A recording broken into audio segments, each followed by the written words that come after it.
Hello and welcome, fellow Marvel fans, to the Snark Industries podcast. I'm John. And I'm Remy. And we invite you to join us as we work our way through every Marvel TV show, movie, and crossover. Meaning if there's a Marvel character on screen, it's fair game. All categorized in the temporal order of their setting. By the time we're done, we'll have built a complete start-to-finish timeline of the entire Marvel Cinematic Universe. To accomplish this goal and to have a bit of fun along the way, each episode will be split into two parts, the Watch Party and the Deep Dive. If you're hearing this, you found one of our deep dives. This is where we slow things down and take a more pragmatic, in-depth look at a piece of Marvel media. We'll walk through the full plot, explore connections to the wider MCU and Marvel Comics, highlight Easter eggs, unpack lore, and of course, give you our own personal thoughts and feelings. Although this episode stands on its own, it is designed to complement the Watch Party. So, if you haven't watched along with us yet, we highly recommend starting there first and coming back here for the full breakdown. Most importantly, we want to thank each and every one of you for joining us on this incredible journey. We're not affiliated with Marvel in any way, shape, or form. We're just fans who are passionate about these stories and these characters and wish to share them with everyone in a new and exciting way. So, sit back, relax, and enjoy this episode of Snark Industries. Hello, ladies and gentlemen, and welcome to Snark Industries. We just got done watching Spider-Noir Season 1, Episode 2, Tread Lightly. John, what was that about? All right, so we have a direct continuation of Episode 1, which I like for shows. We haven't had a lot of that thus far. But the story continues as Cat Hardy has hired Ben to investigate Flint, a.k.a. we know as Sandman's disappearance after Sand the Monster. events. The Sand Monster, correct. Yeah, that's a fun plug from the Watch Party crew. Yeah, the Sand Monster, Flint Marko, who went missing after the events of Episode 1.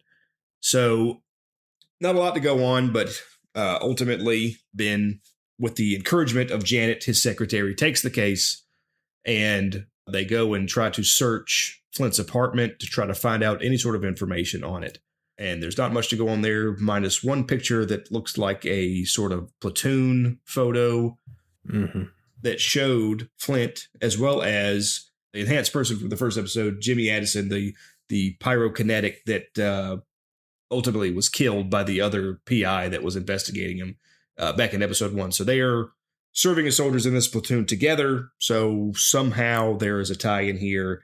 And it's certainly not lost on me, and we discussed when we were watching it live that also could be some tie-ins to these enhanced, these powered people as well, somehow from this platoon that we'll learn about later. I don't know, but we're going to find out as we go along. So a little bit to go on. Ben goes in a closet and hides as some of Silvermane's goons comes in and tries to do the same thing. So obviously they're also kind of on the same track of following this story as it unfolds with these different characters that we're sort of like highlighting in the episodes. And so things kind of continue on from there. We have Robbie, who is kind of looking into things as well, who kind of goes into the slums, figures out kind of where Addison was staying there, and is kind of searching around looking for somebody who can give him some information, his wife or something like that. Which he learned about through information that Janet got by bribing a police officer with, I'm assuming, a hot dog. They never show what was in that bag. That's my headcanon, is that was a sack full of dogs. So he's there looking. I mean, you see like burned, scorched handprints and the different furniture inside, which I thought was kind of neat. So showing this sort of troubled guy that's also kind of having this same struggle that we see with Marko, actually, with not being able to control these powers. Mm-hmm. You got to see that as he's just literally burning his own place there, albeit in the slums. There he is encountered while he's looking around that room by a mammoth of a man who, at least for now, remains nameless. But we did notice we were looking that he was also in that wartime picture. So perhaps he's got some part to come in the future, but it's not really expounded upon, at least as of yet, who at first is going to beat Robbie into a bloody pulp, but ultimately with some good charisma and talking about ultimately that he's on his side, shows that he was friends and did know Addison there in that conversation, and points him towards where he thinks that the late Addison's wife would be, saying that anytime they come into money, she goes to a hotel and splurges on everything. Treat yourself. All right, I get it. So she is there. Robbie goes there, does indeed find her, and sort of talks to her about kind of everything that's happening. Ultimately, then we have Ben, who, through his investigation, kind of jumps back over to him. He is attacked in his office by a couple of Silvermane's goons. He looks like, to me, almost uses his powers, but then pulls back because he doesn't want them to see that what he's got going on or whatever else and things like that. Oh, man. Yeah, it was really kind of a funny scene. It was very, very Nick Cage. Yeah, gets beat up, gets put in the car, and being taken to Silvermane directly to, answer for his involvement in all of this. And he punches one of the goons in the nose and does a tight barrel roll outside of the car and then hangs from the bottom of the bridge to hide. Ultimately, in retaliation for this, they send those goons, I guess, back to his office, or maybe it was his home the first time that they got him. It's not super clear. It's just a very brief scene in kind of a hallway. But at the very least, they're at his office a second time because they've got a gun pointed at Janet's head. She decides that, you know what, I can't do this anymore. He doesn't really even intervene. He hides in a alcove until they're kind of gone or whatever. And big tough spider. Yeah, right. Yeah, just a very, very, very clearly showing how he stepped away from all of the superhero business and now he's just a top-notch PI or whatever. So anyway, she quits. She's done. He says, go home, sleep it off. You'll feel better. She says, no, I'm leaving, not coming back. And then we have our good, sad spider scene as he's all alone now. Janet's gone. He thinks about his lady, Ruby, no longer with us, and ultimately decides, though we don't know it, to redon the mask. But he's got to go get it. Yeah, we saw in episode 1 he buried it in a wall. I assumed it was his wall where he lived now. Apparently he has since moved. Hell of a scene. Yeah, he has since moved and goes and poses a maintenance man and enters the apartment of the people that live there now, which he used to live when he buried the suit in the wall and knocked the bathroom wall out to take the suit and jump out the window. So that's pretty neat move that he did. And he goes down, and ultimately Silvermane in a little convoy is rolling out to somewhere ? And he kind of the warehouses. Do that. Yeah, no. I know. Yeah, so I said I was going to get there, but yes, you're correct. Oh, sorry, but Winston and him talked about it earlier. Sorry. Correct. Yeah. No. It's fun. Yeah, no. So he jumps in, beats all the goons up, and sits there with Silvermane, and they have this first sort of discussion, and basically just tells them to leave him alone. Like not nothing more than that. This major crime boss just, hey, I beat up all your goons, and now we're talking. Leave me and Janet alone. Okay, goodbye. And that's that. And so then he gets back and gets a phone call from Robbie, who are at the docks where Silvermane and the goons were headed. And as it turns out, on this very trip, the police had set up an ambush to arrest Silvermane for all the crimes that he had done. And ultimately, by redonning the suit and going and doing this little shenanigan that he did, he prevented Silvermane from being arrested and put behind bars for all the crimes. So beautiful. That's kind of where we put a pin in it for this episode in terms of, I don't even know if a cliffhanger is the right move. He's just sitting there like, oh man, what have I done? Throws his hands up in the air. Done messed up. Yeah. So messed up now, Ron. So anyway, boy, I assume that we'll continue this on in the next episode, but that's where episode 2 does in fact end. MCU tie-ins, as I said, it's going to be, for throughout the entirety of the Spider-Noir thing here, it's going to be kind of the same story because this is obviously one continuous story, not a myriad of little snips of Spider-Noir's life, but instead, one continuous story that they're doing. So, and the answer is, once again, not a ton, outside of just the character names that we know. Sand Monster, as they say in the show, aka Sandman. Of course, we've got Ben Reilly the Spider, Spider-Man in general. Right. We got Black Cat still here, though she's still kind of not come to her full potential, in my opinion, yet. But these are just kind of main characters that are in the MCU in general, in the comic books in general, so they kind of all tie in together. But as I said, all of these shows or these episodes for this show are going to be kind of a non-starter in terms of the MCU at large because it's an entirely different area. So Speaking of entirely different areas, why don't you tell us about how, anything from this episode in terms of comic tie-ins and such? Yeah.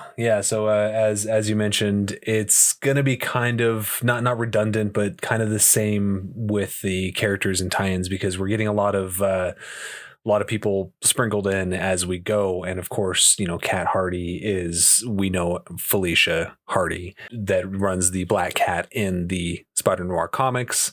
There's of course Flint Marko. We're familiar with him, and we talked about him being the Sandman last episode. And so as far as comic roots are concerned, it's really just a matter of the core characters and who we're dealing with. Even Silvermane is a character in the comics, slightly altered for this, but yeah, it's really not super close to the comic book series as a whole. And as a slight side note to the comic of Spider-Noir comics, there are 3 out there that I'm aware of. One was in 2009, one was in 2010, and then one is either currently airing or just not airing, currently being released or just finished being released. And that one was absolutely phenomenal. So if you guys want to read a Spider-Noir, if you're really digging this, you want to read a Spider-Noir book, that one is excellent. I highly, highly recommend it. It's a lot of fun. But as far as comic tie-ins and Easter eggs, that's pretty much as far as we get. It's not a whole lot to go off of on this one. So overall, what'd you think? Yeah, that's a glowing recommendation already in terms of comic book. Oh, so much fun. Do that myself. Highly recommend it. So what did I think? I like it. I continue to like this show. I liked the first episode, and I still have some questions, but they're slowly filling in some answers little by little as we go. Mm-hmm. Definitely taking some liberties with some of the characters, which I don't hate because it is sort of its own universe designation, which I know you covered before, or doesn't even have a real designation of its own. Hasn't been named yet. Yeah, but definitely not part of anything that we have in terms of continuity. So taking some liberties isn't overly problematic to me in that case, in terms of how they're changing and portraying some of the characters and some of the abilities and everything. I said I don't really have any sort of major complaints in terms of that. The story is interesting. We're already starting to see this sort of redemption arc of him, coming back, and who knows what's going to be. I mean, this the events of this episode might be enough to put it back under for a little while. I don't know. So maybe we'll have some heeing and hawing as we go forward with how he feels about using the spider suit and his powers in general. And overall, so 2 episodes in and a lot of big picture, a lot of movies and stuff like that, and what we know kind of as the Sony verse, right? Mm-hmm. I'd say this is definitely, at least thus far, one of the better projects that they've done. Yeah, nothing has turned me off in the ways that some of these others have, which we will get to eventually. I know, but dude, I cannot wait. I can't. I might literally die on screen here when we get to it's Morbin time. But oh man, yeah. So anyway, I liked it. I said I'm curious to see what happens next. The show has got me hooked in terms of wanting to be here. I'm not doing this because I just want to entertain all you fine folks. I'm doing this because I want to see what happens next. And if that's not the mark of a good show, I don't know what is. So right, that's how I feel. How about yourself? I'm having a ton of fun. I love how corny it is. I love how over the top and absurd his accent, his voice. I don't know his character. I don't know what to call it. I don't think it's an accent, but it is just, it's obscene. It is an absolute blast. I think everyone is doing a great job with acting, Nick Cage accepted for who he is.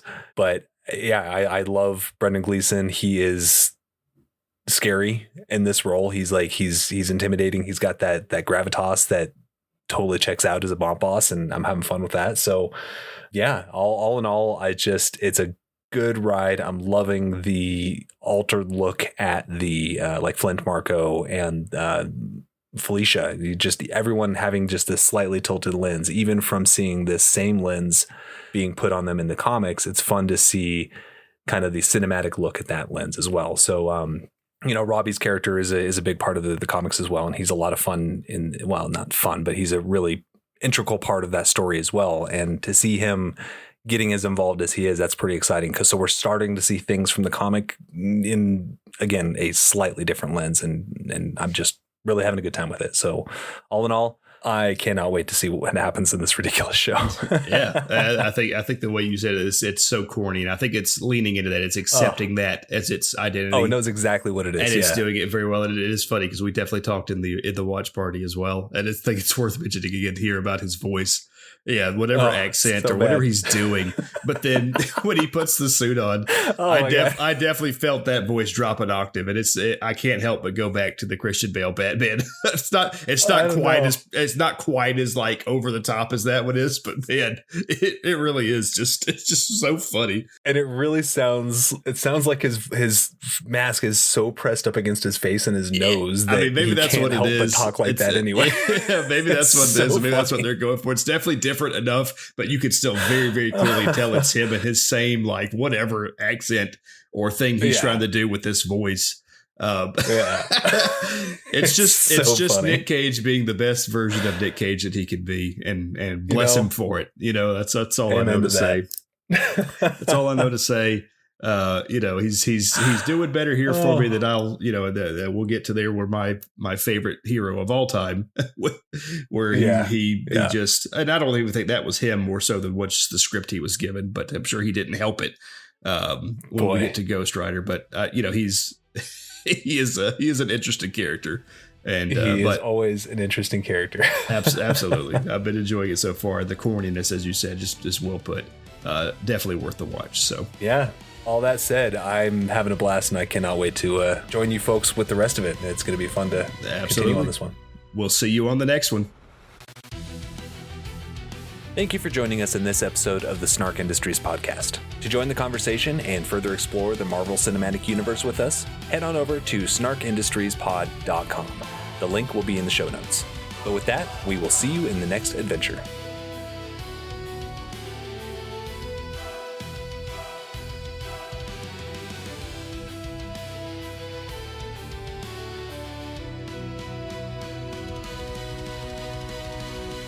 Hot dogs.